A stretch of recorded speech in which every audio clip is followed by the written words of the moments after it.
संसार में ऐसे लोग हैं जो जिनको दूसरे को दुख देने में मजा आता है, है ना। हिटलर जैसा आदमी, है ना, जो लाखों आदमी को मारा, स्टालिन ने मारा, माओ से तुंग ने मारा, है ना। उनको आदमी के मारने में कोई नया नया नहीं आती है, लाखों लोगों को मारते हैं वो लोग, है ना। ऐसे लोग हैं संसार में भी, और ऐसे लोग भी हैं जो दूसरे के लिए अपनी जान देने के लिए तैयार होते हैं, है ना। ऐसे लोग हैं, दोनों तरह के लोग हैं।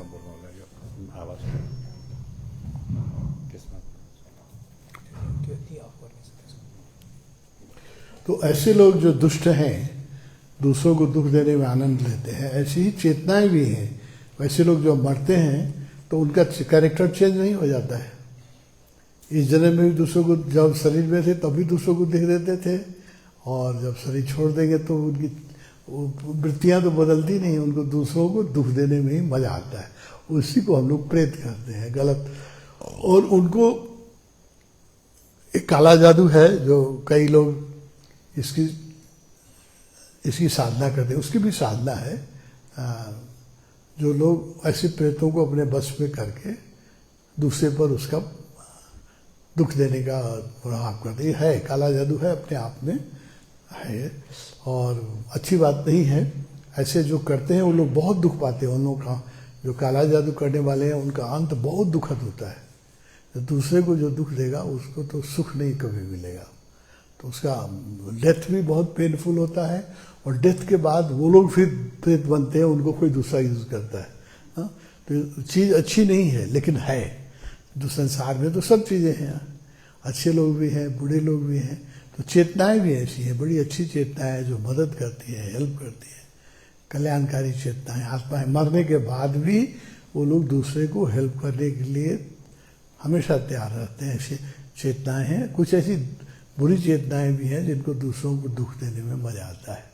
और काला जादू भी अपनी जगह में है, लेकिन उससे डरना नहीं चाहिए, क्योंकि जो साधक हैं, जो हम लोग साधना करते हैं, हम लोग की एक ऑरा की एक अपनी प्रोटेक्शन रहती है, और बुद्ध क्षेत्र में एक अपना प्रोटेक्शन रहता है। जो शिष्य हैं उनकी गुरु की ये माला तो इसीलिए दिया गया है ना, माला। इसके विषय तो भगवान ने कहा है कि जब तुम ध्यान करते हो तुम बहुत खुल जाते हो, बहुत बच्चे की जरा सेंसिटिव हो जाते हो, वल्नरेबल हो जाते हो, तो तुम पर कोई भी चीज़ जल्दी प्रभाव डाल सकता है।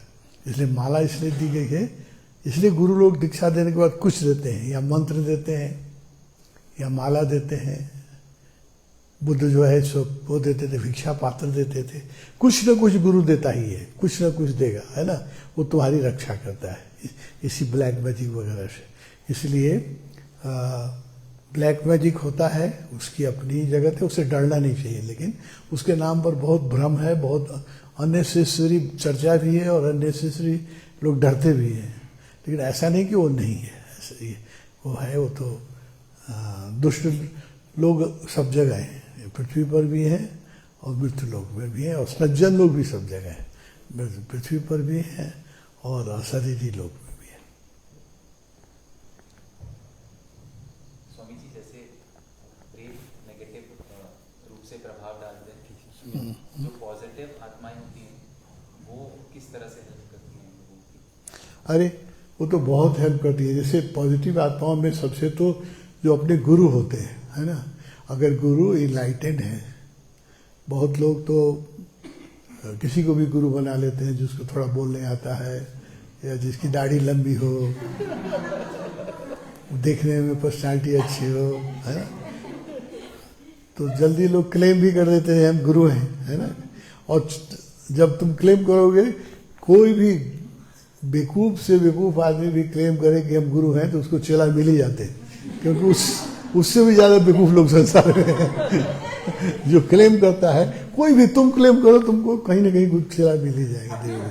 और जब चेला संख्या बढ़ने लगेगी तो लोगों का विश्वास बढ़ने लगता है ना। चेला बनाने के लिए बहुत तरह के प्रपंच भी किए जाते हैं, बहुत उनके नाम पर झूठी मूठ सच्ची कहानियाँ चलाई जाती हैं।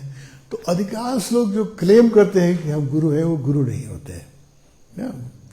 उनमें कुछ कला होती है, बोलने की कला होती है, कुछ न कुछ होती है, लेकिन सब गुरु होने का अधिकार हम लोग की जो भगवान की टीचिंग है, हम लोग में गुरु होने का अधिकार उसी को है जिसकी अपनी सारी समस्याएं समाप्त हो गई हो। अपनी समस्याओं, जिसकी अपनी समस्याएं बाकी है वो गुरु नहीं हो सकता है कभी भी। तो उसको संक्षेप में कहें, हम लोग के यहाँ इवन सेल्फ रियलाइज को भी अलाउड नहीं है उस समय कि गुरु बने। जब तक वो गॉड रियलाइज फुल्ली इनलाइटेड नहीं हो जा सकता है तब तक हमारी स्कूल में, ओशो के स्कूल में किसी को गुरु बनने की अब लोग कर, ओशो स्कूल में भी हजारों गुरु पैदा हो गए हैं। वो लोग फायदा उठा रहे हैं लोगों की बेवकूफ़ी का। कोई भी डंके से चोट करे कि हम गुरु हैं तो लोग उसको कुछ ना कुछ उसके पीछे लोग खड़े हो ही जाते हैं, है ना। तो ओशो में ही बहुत लोग गुरु बने हुए हैं। एक बहुत बड़ी संख्या है, लोग रोज़ क्लेम भी कर रहे हैं कि हम गुरु हो गए लाइट। लेकिन हम लोग की जो ओशो की शिक्षण है कि तुम्हारे जब तक प्रश्न बाकी हैं तब तक तुम गुरु नहीं बन सकते, तुम्हारी जब तक समस्याएं बाकी हैं तब तक तुमको गुरु नहीं बनना चाहिए, बचना चाहिए उससे। और रक्षा, क्या बोले थे तुम्हारा प्रश्न क्या था? जो अच्छी आत्माएं वो कैसे सपोर्ट? नहीं, वो अच्छी आत्माएं तो बहुत तरह से सपोर्ट करती है। देखो अच्छी बड़ा अच्छी आत्माएं जो हैं उनको आनंद आता है, उनकी करुणा होती है। किसी को दुख में देखती है तो उनको करुणा होती है, वो मदद करना चाहते हैं। तो बहुत सारी अच्छी आत्माएं होती हैं, वो इनडायरेक्टली डायरेक्टली लोगों की, साधकों की तो खास करके मदद करते हैं। और सबसे बड़ी मदद तो गुरु करता है। अगर गुरु हो गए तो तुमको इस सब ब्लैक मैजिक की सबसे डरना नहीं चाहिए, किसी चीज़ से नहीं डरना चाहिए। अगर अब तुम गुरु के शिष्य हो और गुरु के प्रति श्रद्धा है और गुरु ने दीक्षा दी है तो फिर उसकी सुरक्षा गुरु करते हैं।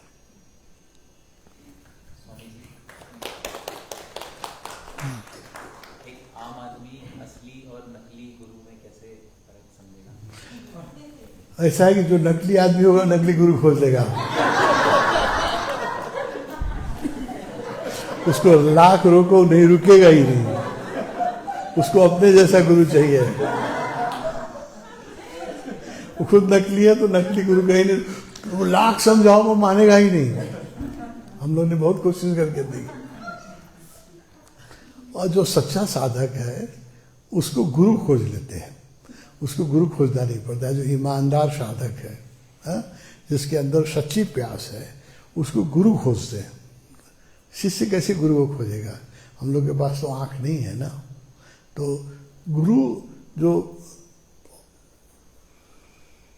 प्रमाणिक शिष्य है, जो कि प्यासा है सचमुच, अभिप्सा है जिसके अंदर सीखने की, शिष्य बनने की, उसको गुरु खोज लेते हैं। गुरु ही खोजते हैं, शिष्य गुरु को नहीं खोज सकता।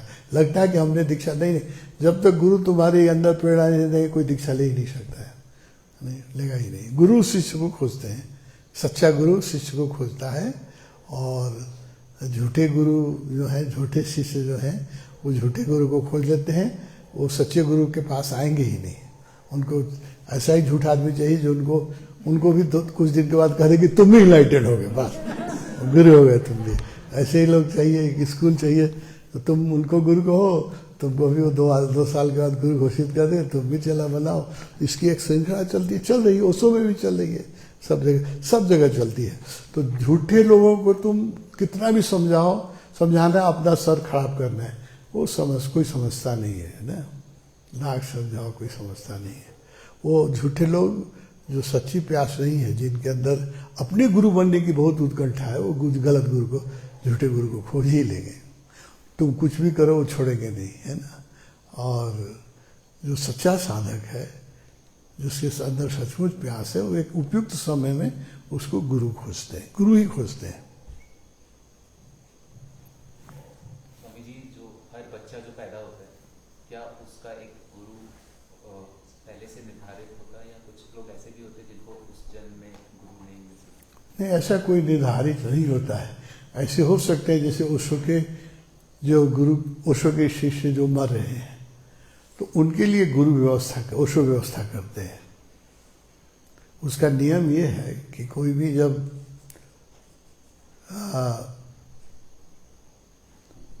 तुम मान लो किसी के शिष्य, ओशो के शिष्य हैं हम, और मृत्यु हो गई तो ओशो पहले तो कोशिश करेंगे कि ओशो का ही कोई संघ है, ओशो का स्कूल है, ओशो में कोई इनलाइटेड है तो उसके पास उसको भेजेंगे।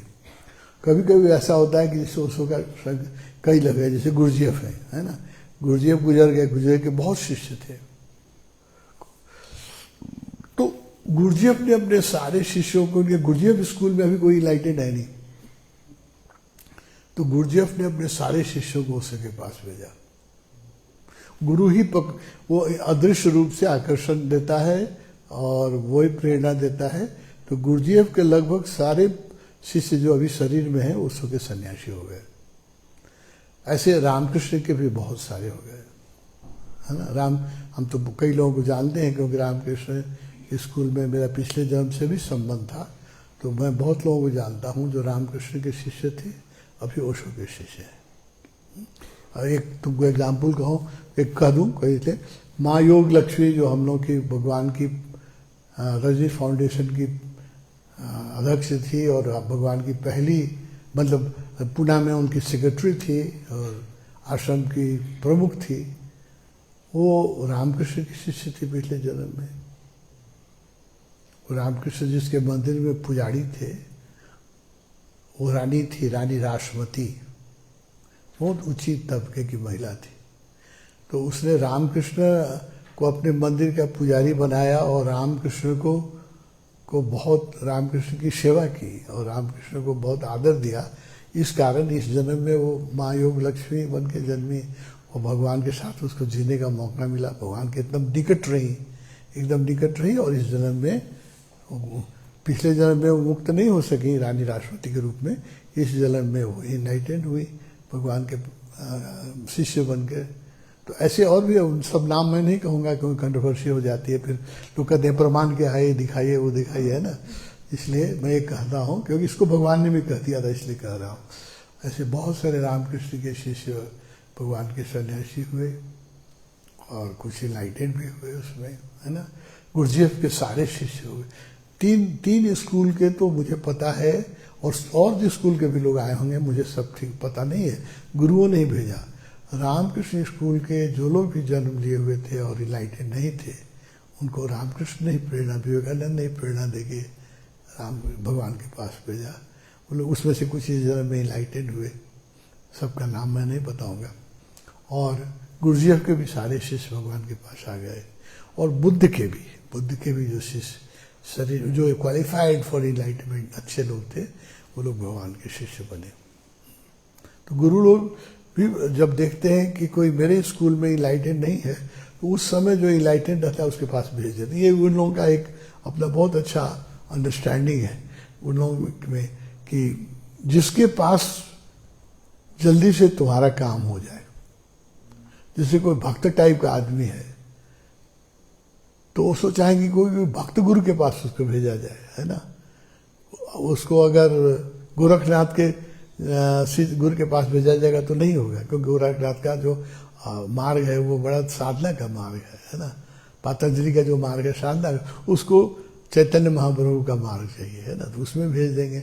ये तो अस्तित्व में गुरु शिष्यों को या तो खुद मदद करते हैं या किसी ऐसे जीवित गुरु के पास भेज देते हैं जिससे उसका काम हो जाए। ये चलता रहता है। स्वामी जी, भगवान ने बताया था कि जब वो पैदा हुए उन्होंने कुछ दिन दूध नहीं पिया माँ का, क्योंकि पिछले जन्म में उनका कोई उपवास था जो पूरा नहीं हो पाया। सदगुरु ने भी बताया कि जब वो बच्चे थे तो उनको लोग नहीं दिखते थे, उनको ऑरा दिखता था, और फिर ये 20, 22, 23 की उम्र में एनलाइटन हुए। तो क्या एक व्यक्ति जिसको एनलाइटनमेंट होता है, क्या बचपन से निर्धारित होता है कि वो एनलाइटन होने वाला है? नहीं, फिक्स तो नहीं आता है, नहीं भी हो सकता है, संभावना होती है। अगर साधना नहीं करे तो नहीं होगा, है ना।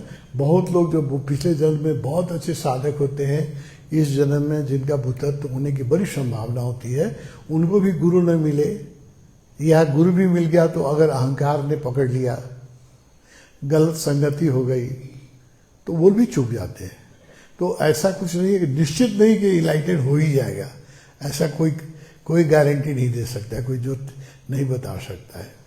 भगवान ने 3 दिन तक माँ का दूध नहीं पिया था, पानी नहीं पिया था, क्योंकि उन्हें पिछले जन्म में 21 दिन का उपवास, एक तिब्बतन स्पेशल टेक्निक है इनलाइटमेंट होने की, जो उन्होंने की थी कि हम 21 दिन तक गुफा में रहेंगे, किसी से बातचीत नहीं करेंगे, पानी भी नहीं पिएंगे, अन्न भी नहीं खाएंगे। पानी शायद पीते थे, पता नहीं, तो अन्न और दूध कुछ नहीं खाएंगे। इसलिए भगवान ने 18 दिन में पिछले जन्म में उनकी हत्या हो गई। वो हत्या भी हो गई, वो बड़ा आयोजित था, वो भी भगवान ने उसका समर्थन किया है, क्योंकि वो अगर हत्या नहीं होती तो इस जन्म वो फिर उसी जन्म में इनलाइटेड हो जाते। अभी हम लोग को भगवान नहीं मिलते। अभी जो इतना बड़ा जो तमाशा हुआ है ना, इतना बड़ा जो नाटक हो रहा है, ये नहीं होता है ना। भगवान उसी जन्म में इनलाइटेड हो जाते, बात खत्म हो जाती। तो वो भी अस्तित्व का एक बहुत बड़ा प्लान था कि उनकी हत्या 18 दिन में हो गई, तो 3 दिन की उनकी बाकी थी वो साधना, इसलिए उन्होंने असंकल्प, तो इसलिए 3 दिन तक उन्होंने इस जन्म में भी माँ का दूध भी नहीं पिया, कुछ नहीं खाया पिया, कुछ नहीं किया। वो इतना प्रगाढ़ संकल्प था कि इस जन्म में भी 700 साल के बाद भी वो 3 दिन उन्होंने संकल्प ऐसा होना चाहिए पूरा किया। फिर 3 दिन के बाद वो दूध पीने लगे, सब ठीक रहा। तो पिछले जन्म के उनके बहुत इतना गहरा संकल्प था। और इस जन्म में भी माता पिता उन्होंने खुद चुना है कॉन्शियसली उनको, क्योंकि उस जन्म में उनकी जो मृत्यु हुई थी बहुत अच्छे स्टेज में हुई थी, वेल सेल्फ रियलाइज, इनलाइटमेंट के जस्ट 3 दिन पहले तो सब कुछ था। इसलिए 700 वर्ष उन्होंने वेट किया, क्योंकि उसकी बहुत कारण होते हैं। ऐसा समय चुनना पड़ता है जो उनके 2 जन्मों में वो गुरु थे और उनको 10,000 शिष्य थे, जिनके साथ उन्होंने वादा किया था कि मैं तुम्हारी मदद करूंगा, है ना। तो 10,000 शिष्य को इस बात सबकी व्यवस्था करनी थी कि वो भी शरीर में आए। बहुत बड़ा आयोजन होता है। जैसे हम लोग भगवान के साथ पिछले कई जन्मों से थे, मैं था, लेकिन मुझे तो कुछ होश नहीं, बोध नहीं। तो ऐसे समय भगवान को जन्म लेने के पहले अपने पूर्व जन्म में जिनके साथ उनका संकल्प था, आश्वासन था कि मैं जाग जाऊंगा तो तुम्हारी मदद करूंगा, या जो उनके शिष्य थे पिछले जन्म में, जब तिब्बत में गुरु थे तो उनके 5,000 से अधिक शिष्य एक ही जन्म में थे, तो वो सबको भी जन्म देना था। तो सारी परिस्थिति अस्तित्व में लाता है, इसलिए उनको 700 साल वेट करना पड़ा। और उन्होंने कॉन्शियसली अपनी माता पिता को चुन के, ऐसा नहीं कि अस्तित्व उनको कहीं फेंक दे, नहीं। हम लोग का जन्म तो बेहोशी में हुआ है, हमारी तो स्वतंत्रता नहीं थी, जहाँ परमात्मा अस्तित्व ने भेज दिया वहाँ जन्म लिया। जिस अधिकांश समय लोग तो बेहोशी में मरते हैं, बेहोशी में जन्मते हैं ना, उनको तो कुछ अपना कंट्रोल नहीं रहता है। लेकिन जो एक सेल्फ रियलाइज व्यक्ति हो, आत्ममुक्ति प्राप्त कर चुका व्यक्ति हो, बोधपूर्वक जीता हो, बोधपूर्वक मरे, तो अगला जन्म वो खुद अपने टाइम, पेरेंट्स, कंट्री सब अपने चूज करता है। वो उसका बेहोशी में जन्म नहीं होता है। वो अपने, भगवान ने समय भी खुद चुना, जब उनके सारे शिष्यों के जन्म लेने की व्यवस्था कर ली, पेरेंट भी खुद चुना, समय भी चुना, जगह भी चुना, है ना, तब उनका जन्म हुआ। तो पिछले जन्मों में वो सूफी भी रह चुके थे, तांत्रिक भी रह चुके थे, बुद्धिस्ट भी रह चुके थे, तिब्बत में कई जन्म हो चुका था, लेकिन ये जन्म जो है वो उनका एकदम अपने निर्णय से अपनी जगह पर अपनी टाइम पर जन्म लिया।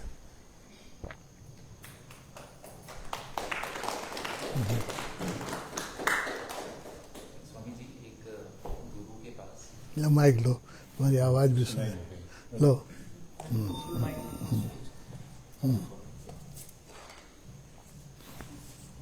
तो पहन दो, ये फाले ना, फाले दो।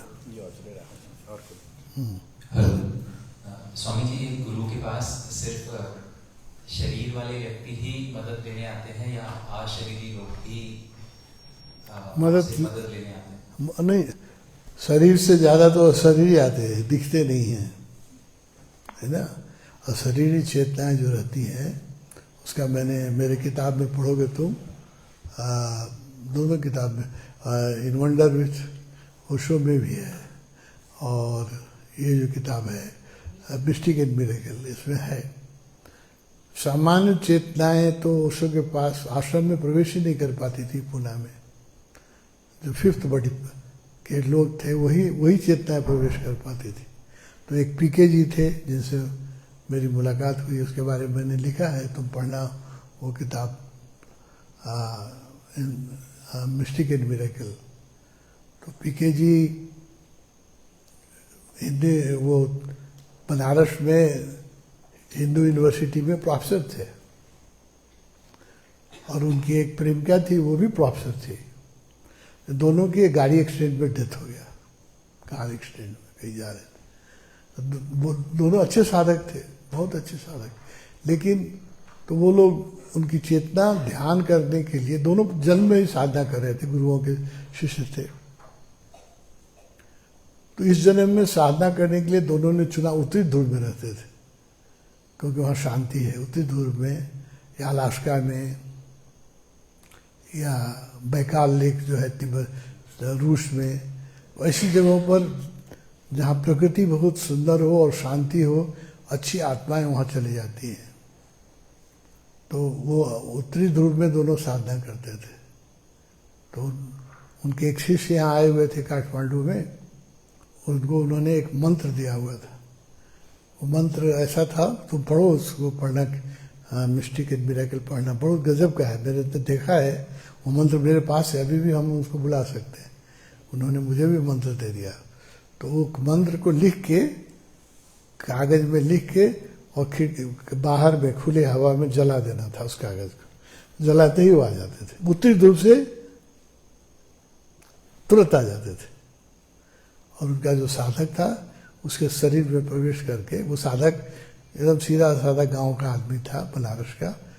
वो कुछ उसको हिंदी भी शुद्ध नहीं बोलता था, देहाती था, लेकिन उनका शिष्य था। फर्स्ट क्लास इंग्लिश में उसके बाद हम लोग से बात करते थे, एकदम प्रांजल इंग्लिश में जो प्रोफेसर लोग बोलते हैं। तो उनके साथ मेरा बहुत दिन तक संपर्क रहा है। तो उसमें पढ़ोगे तो वो उनकी प्रेमिका जो थी ऊंची साधिका थी, तो वो पुनः आश्रम में प्रवेश कर जाती थी। फोर्थ बॉडी तक के लोगों को अलाउड नहीं था, तो बाहर ही रहते थे। जब उनकी प्रेमिका जाके भगवान का सुनती थी, लेक्चर आती थी, वो बताती थी क्या जो सुनिए क्या। वो कहते थे कि तुम्हारे आश्रम के गेट के बाहर हजारों लोग हमारे जैसे खड़े रहते हैं, हम लोग प्रवेश नहीं कर सकते। तुम हम लोग को कहते कि तुम लोग इतने भाग्यशाली हो। उससे पुणे में 10 रुपये प्रवेश शुल्क था, है ना, जब उनसे मेरी बात हुई। बोले कि तुम लोग इतने भाग्यशाली हो, 74 में तो 5 ही रुपये था, 5 रुपये था। बोले कि तुम लोग इतने भाग्यशाली हो कि 5 रुपये दे करके चले जाते हो, ओशो के दर्शन कर लेते हो। हम लोग लाख रुपए दे के भी नहीं जा सकते। जो फिफ्थ बॉडी के लोग हैं वही जा सकते थे। वो बहुत डिटेल में है, तो मेरी किताब में उसी अच्छा से मिस्टिक एंड मिरेकल का वो बहुत अच्छा घटना है पीके जी के साथ। तो पीके जी एक मंत्र से आ जाते थे जहाँ भी, लेकिन इसलिए कह रहे हैं कि सारी चेतनाएं सब जगह प्रवेश नहीं कर सकती है। जैसे ये तपोवन है, अब ये मंदिर है, बुद्ध मंदिर है, तो यहाँ अभी जो हम बोल रहे हैं इतने ही लोग नहीं बैठे हैं, और बहुत लोग बैठे हैं जो तुमको हमको देख रहे हैं, हम उनको नहीं देख पाते हैं, तो वो हम लोग को देख रहे हैं। हम जो बोल रहे हैं सब सुन रहे हैं। अब जब हम बोलते हैं, कुछ बोलते हैं, तुम लोग क्वेश्चन करते हो, तो जब कभी हमसे गलत अगर उदाहरण दिया जाता है या ईस्वी संबत गलत बोल देते हैं, तो हमको वो लोग आके बताते हैं कि तुमने बोला तो ये गलत बोला, ये 1930 नहीं 1931 में मेरा जन्म हुआ है ना। तो वो चेतनाएं सब सुन रही है जितना हम लोग बात कर रहे हैं। इस हॉल में लोगों की संख्या ना फिजिकल बॉडी की सीमित है, जो एस्ट्रल बॉडी में वो तो हजारों आ सकते हैं। तो जहाँ ओशो की चर्चा होगी, ओशो के जो शिष्य शरीर, जैसे लक्ष्मी का मैंने नाम लिया, मैं जहाँ भी बोलता हूँ, जहाँ भी कुछ करता हूँ, वहाँ लक्ष्मी आ ही जाती है। और मुझे बहुत प्रेम करती थी, जीवित में भी बहुत प्रेम करती थी। तो मैं भगवान का जहाँ काम होता है वहाँ वो उपस्थित हो ही जाती है। अभी यहाँ बैठी होंगी कहीं, हम नहीं देख सकते, वो हम लोग को देख रही है। तो ऐसी चेतनाएं जो हैं, जब गुरु का, जैसे जहाँ राम चर्चा तुम करो, अभी 5-10 मिनट राम का नाम लो या राम का प्रवचन बजाओ, हनुमान जी आ जाते हैं कहीं भी। इतना प्रेम है कि जहाँ राम चर्चा होगी वहाँ, इसलिए मुरारी बापू ने हम लोग हनुमान का ये दिया ना, वो राम कथा कहते हैं। तो मैंने तो उनको लुम्बिनी में आए थे, राम कथा करते थे इतने प्रेम से। वहीं तो हमारी उनकी दोस्ती, बहुत जो प्रेम हुआ उनसे, हमारा जो प्रेम हुआ, इसी मैंने उनको क्वेश्चन कर दिया था कि आप राम की जब इतने प्रेम से आप कथा कहते हैं और आज से नहीं 60 साल से कह रहे हैं, तो आपके कथाओं में हनुमान जी जरूर आते होंगे और आप उनको जरूर देखते होंगे। वो चुप हो गए, ऐसा प्रश्न तो कोई किसी ने किया नहीं था। उन्होंने ना नहीं कहा, और बहुत बेवकूफ़ लोग भी बैठे थे इसलिए हाँ भी नहीं कह सकते थे। ये 17 के लोग रहते हैं ना बैठे हुए, तो चुप रह गए, कुछ नहीं बोले। तो हमने समझ लिया कि मौन जो है वो सुकृति का लक्षण होता है। साधु पुरुष बहुत जगह नहीं बोलते हैं, उनके मौन को समझना पड़ता है। उन्होंने हाँ नहीं कहा, ना भी नहीं कहा, तो मैं समझ गया कि ना नहीं कह, नया नहीं कह रहे हैं मेरे लिए, हाँ नहीं कह रहे हैं और लोगों के लिए। जो हॉल में तो सबके सामने नहीं कहा जा सकता है। कौन मानेगा कि आप हनुमान जी को देखते हैं? कोई मानेगा इस जगत में? कोई मानेगा नहीं। लेकिन उनके हर प्रवचन में हनुमान जी बैठे रहते हैं। ये बागेश्वर बाबा के हर प्रवचन में हनुमान जी रहते हैं। हनुमान जी से पूछ के ही बागेश्वर बाबा जो सबके मन की बात, देख रहे हो तुम लोग उनका वीडियो ना, सबके मन की बात पहले ही लिख देते हैं। तुम्हारे प्रश्न पूछने के पहले ही लिख देंगे, तुम क्या प्रश्न पूछोगे? ऐसे लोग अभी भी पृथ्वी पर है, होता है। स्वामी जी, जैसे कुछ स्थान ऐसे होते हैं जहाँ पर सिर्फ 5वें शरीर के लोग जा सकते हैं, क्या कुछ स्थान ऐसे भी होते हैं जहाँ सिर्फ पहले शरीर के लोग जा सकते हैं? और अगर ऐसा होता है तो क्या कभी कभी कुछ लोग गलती से अपने घर को ऐसा बना लेते हैं किसी कारणों से, और अगर बना लिया है तो उसे कैसे ठीक किया जा सकता है? देखो, ऐसा है कि पहले शरीर तो मानो नहीं तो एकदम जानवर लोग के साथ, जिसकी सिर्फ फिजिकल बॉडी है उसको पहला शरीर कहेंगे। वो तो कुत्ता बिल्ली के पास होता है ना। आदमी जो भी होगा तो मनुष्य शरीर, मेंटल बॉडी तक होता है उसके पास। मनुष्य शरीर तो है ना, मनुष्य शरीर तो थर्ड बॉडी होता है। तो माइंड तो है, तो मनुष्य, सामान्य मनुष्य तो थर्ड बॉडी तक तो रहता ही है ना। बड़ी फिफ्थ बॉडी की बात आगे आ रही है। प्राण, उसके बाद इथरिक प्राणिक शरीर और संबुद्ध शरीर, फिफ्थ बॉडी जो है इनलाइटेड बॉडी है। वो तो सब तो आगे की बात है। तो थर्ड बॉडी तक तो सबके पास होता है ना। भौतिक शरीर भी है, ऊर्जा शरीर। पहला शरीर फिजिकल बॉडी है, दूसरा शरीर जो है वो दूसरा शरीर मनुष्य शरीर है, मेंटल बॉडी है, मनुष्य है। और तीसरा बॉडी इथरिक बॉडी है, एनर्जी शरीर है। तो 3 तो होता ही है सबके पास। चौथा के बाद से जो है ये हो जाता है ना, साधना से पैदा करना पड़ता है, 4th 5th बॉडी। तो तुम्हारा प्रश्न क्या था, मैं भूल गया, फिर से पूछो तो। मेरा प्रश्न ये था, जैसे 5वें शरीर से आपका अर्थ है बहुत ही प्रबुद्ध और प्रेममय चेतना, जो शायद एनलाइटन बस नहीं हो पाए।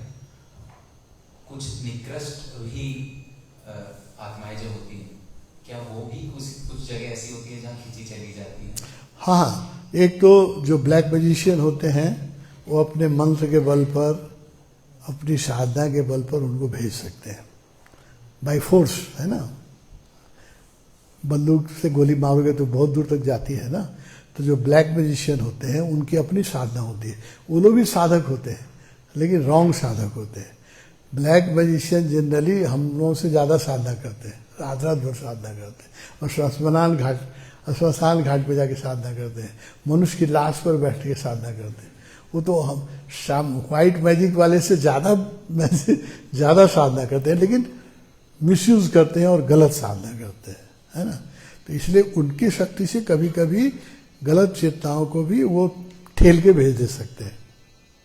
उनके गलत चेतना की अपनी शक्ति से नहीं, उनकी मंत्र के या उनकी शक्ति के साधना से कभी कोई अच्छी जगहों पर भी ब्लैक चेतनाएं आ जाती है ठेल के, लेकिन वो टिक नहीं सकती है, फिर उसको जाना पड़ता है, निकल जाना पड़ता है। इसका एक अपना साइंस है ब्लैक मैजिक का, इसमें ज़्यादा बात नहीं करनी चाहिए, है ना। बहुत गंदा साइंस है ये, निकृष्ट साइंस है, लेकिन इसमें भी लोग हैं सब जगह, इंग्लैंड, अमेरिका, रूस में भी, और नेपाल, इंडिया, सब जगह में ऐसे दुष्ट लोग हैं जो दुष्ट आत्माओं को ब्लैक मैजिक में यूज करके लोगों की हानि पहुंचाते हैं। है, हर जगह है।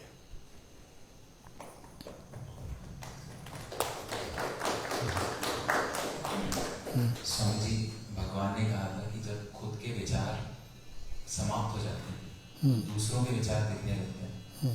आमतौर पर जब कोई व्यक्ति कहीं जाता है, चालाकी कर लेता है, अच्छा बोलता है, अंदर कुछ भी चल रहा हो, जब आप जैसे प्रबुद्ध व्यक्ति के पास लोग आते हैं, आपको तो सबके विचार दिखते हैं, तो ऐसे हजारों लोगों के विचार देखते हुए उन्हें हैंडल करना कितना मुश्किल या आसान होता है?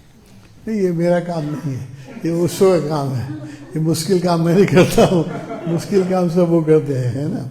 देखो ऐसा है, विचार के बारे में ऐसा है, जो आदमी अंधा है वो अपना शरीर भी नहीं देख सकता है, वो दूसरे का शरीर भी नहीं देख सकता है। जो बहरा है, कान से नहीं सुनता है, वो अपनी आवाज भी नहीं सुन सकता है, तो दूसरे की आवाज भी नहीं सुन सकता है ना। तो जो व्यक्ति अपने विचार को देखने लगता है, अपने विचार के प्रति जाग जाता है और अपने विचार के प्रति अवेयर हो जाता है, वो किसी का ही विचार पढ़ नहीं सकता है। वो ये सिंपल बात है। जो आंख है अपना शरीर देखेगा तो उनका भी शरीर देखेगा। अपनी मेरी आवाज में सुन रहा हूं तो तुम्हारी आवाज भी सुन रहा हूं, और मैं अपने विचार को अगर प्रति जागा हुआ हूं और अपने विचार को देख रहा हूं तो तुम्हारे विचार भी देख लूंगा। यही नियम है, सिंपल नियम है, सिंपल है। मतलब विचारों के प्रति तुम्हारी आंख खुल जाए, अपने विचार को तुम बराबर देखते रहो होशपूर्वक, तो किसी के भी विचार को पढ़ लोगे तो तुम्हारे नजदीक आएगा।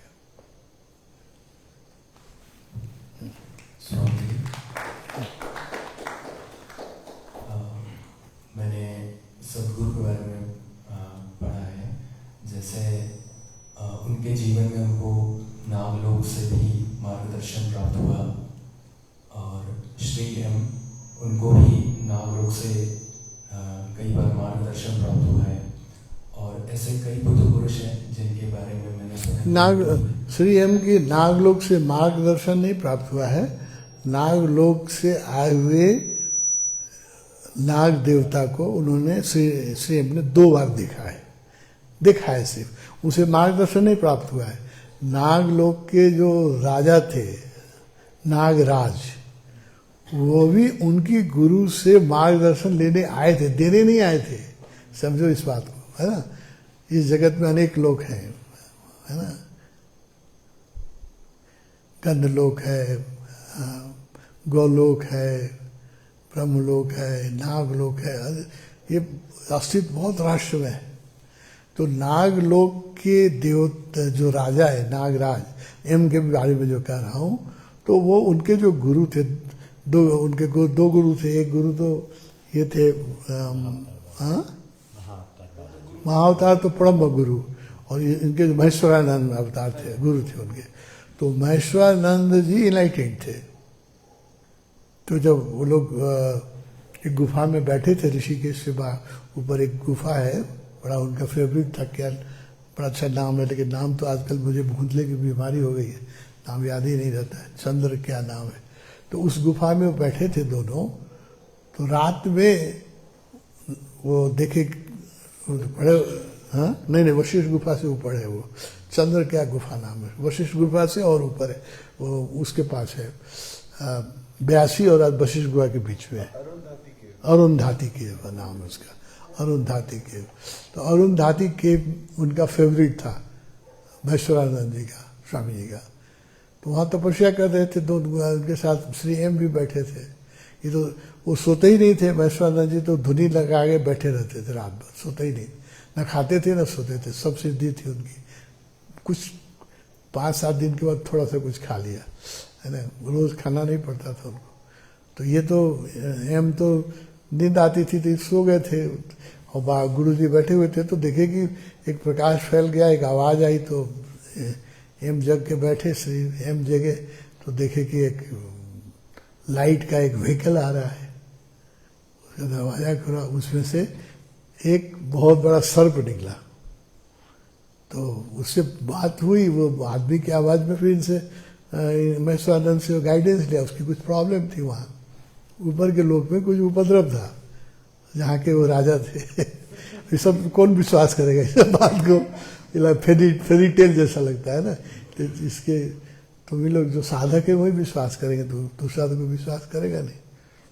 तो उनकी उनकी कुछ समस्याएं थी, तो वो पूछ रहे तो ये जग गए तो डरने लगे कि सांप बैठा है यहाँ और आदमी की आवाज़ में बात कर रहा है।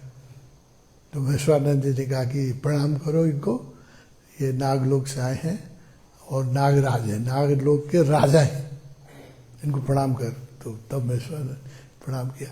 तो एक्चुअली वो उन नाग ये इनको गाइड नहीं करते आए थे, इनको गाइड तो महेश्वरानंद जी कर रहे थे श्रीयम को। वो श्रीयम के गुरु महेश्वरानंद जी से गाइडेंस लेने आए थे। 2 घटना उन्होंने लिखी है। और एक बार आए थे जब महेश्वरानंद जी मर गए, उनकी समाधि बन रही थी, समाधि में उनको डाला जा रहा था उनके शरीर को, तब ये जो महाअवतार बाबा जी हैं, जो महेश्वरानंद जी के भी गुरु थे, जो एम के परम गुरु हुए, वो उपस्थित थे वहाँ, अपने आ गए थे। वो तो आ जाते हैं, विवाही शरीर रखे हुए हैं अभी, लोग कहते हैं 5000 साल से। अब कितने साल? 5000 साल से विवाही शरीर रखे हुए, 30 साल की उम्र के शरीर है। तो वहाँ थे, तो महेश्वरानंद जी की जो समाधि लग रही थी, बन रही थी, उसको रिस्पेक्ट करने के लिए फिर वो आ गए थे। 2 बार घटना। तो इस बार आए थे तो मनुष्य के रूप, तो रूप बदल सकते हैं वो लोग, तो मनुष्य रूप में थे। तो इनको आश्चर्य हुआ श्रीयम को। तो महाअवतार बाबा जी ने कहा कि ये वही नागराज हैं, नाग लोक के राजा हैं, इनको प्रणाम कर, ये तुम्हारे गुरु को फेयरवेल देने आए हैं, है ना। तो वो गाइड करने नहीं आए थे महेश्वरानंद को, गाइड इनको श्रीयम को उन्होंने गाइड, इनके गुरु से गाइडेंस लेने आए थे। सच्ची घटना ये। अब हम लोग बहुत हवाई बात कर रहे हैं। स्वामी जी, क्या आपको भी नागलोक से मार्गदर्शन प्राप्त हुआ या नागों से संबंधित ऐसा कोई अनुभव आपको हुआ? या आप गाइड करते हो? मुझे गाइड करने की योग्यता नहीं है मेरी, मैं किसी को गाइड नहीं, अपने को ही गाइड नहीं कर पाता हूँ, तो और दूसरे को क्या गाइड करूँगा। गाइड करने के लिए बहुत ऊंचाई चाहिए, वो मेरी हैसियत नहीं है, मैं किसी को गाइड नहीं करता हूँ। लेकिन जीवन में ऐसे मेरे बहुत अनुभव हैं जब मुझे गाइडेंस मिला है, कई जगह से, कई लोगों से, बहुत लोगों से गाइडेंस मिला है। और सब बातें कहने की अनुमति नहीं होती है, क्योंकि उससे क्या होगा, अंडरस्टैंडिंग कम होगी, मिसअंडरस्टैंडिंग ज़्यादा होगी, है ना। और हम लोग तो इनलाइटेड नहीं, हम लोग तो साधक है ना। तो साधक के जीवन में तो बहुत घटनाएं घटती रहती है। ये निश्चित है कि कई जो अच्छा साधक होगा उसको हर जगह से सहायता मिलती है। सब चेतनाएं मदद करना, अच्छे साधक को सब चेतनाएं मदद करना चाहती हैं। हाँ, दुष्ट चेतनाएं दुख देना भी चाहती हैं, वो भी है ना। उसकी भी रक्षा जो शुद्ध चेतनाएं वही करती है। हम लोग को क्या पता है ना, शुद्ध चेतना ही रक्षा करती है। उस जगह ही शुद्ध, अब जैसे ये हॉल है, अब यहाँ पर इतनी अच्छी एनर्जी है, इतना अच्छा साधना होता है, तो फील करते हो कि नहीं? आते ही नया मंदिर है, ये बने हुए 1 साल भी नहीं हुआ है, घुसते ही नहीं लगता है जैसे कोई बोध गया के मंदिर में घुस रहे हैं। बोध गया का मंदिर तो 2500 साल पुराना है ना, लगता है कि नहीं? घुसते ही कैसे लगेगा? लुम्बिनी के बहुत मंदिर बहुत पुराने हैं और कई मंदिर हैं, लेकिन जो हम लोग का कम्यून में जो मंदिर है लुम्बिनी में, वो इतना पावरफुल है ना। तो उसकी एनर्जी ही प्रोटेक्ट करती है, एनर्जी प्रोटेक्ट करती है। जो कि गलत चेतना यहाँ आने में ही दिक्कत होगी, उनको नहीं आ सकती है, और आ भी जाए तो किसी को हार्म नहीं पहुँचा सकती है, क्योंकि यहाँ शुद्ध चेतनाओं का राज्य है, उनका राज्य नहीं है।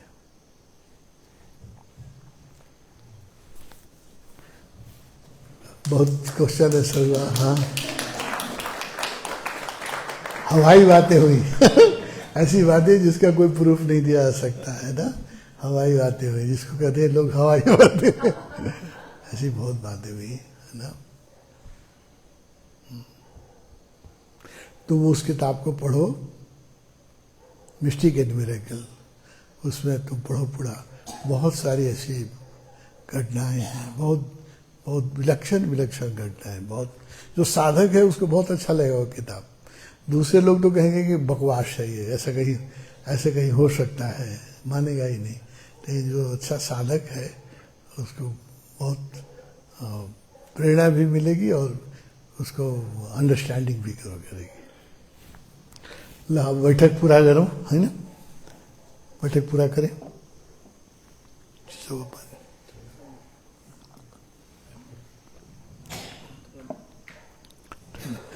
फेंक दो इसको, ठंडा हो गया, याद नहीं रहा। अभी बड़ा चैंटिंग करो, बैठक पूरा करो।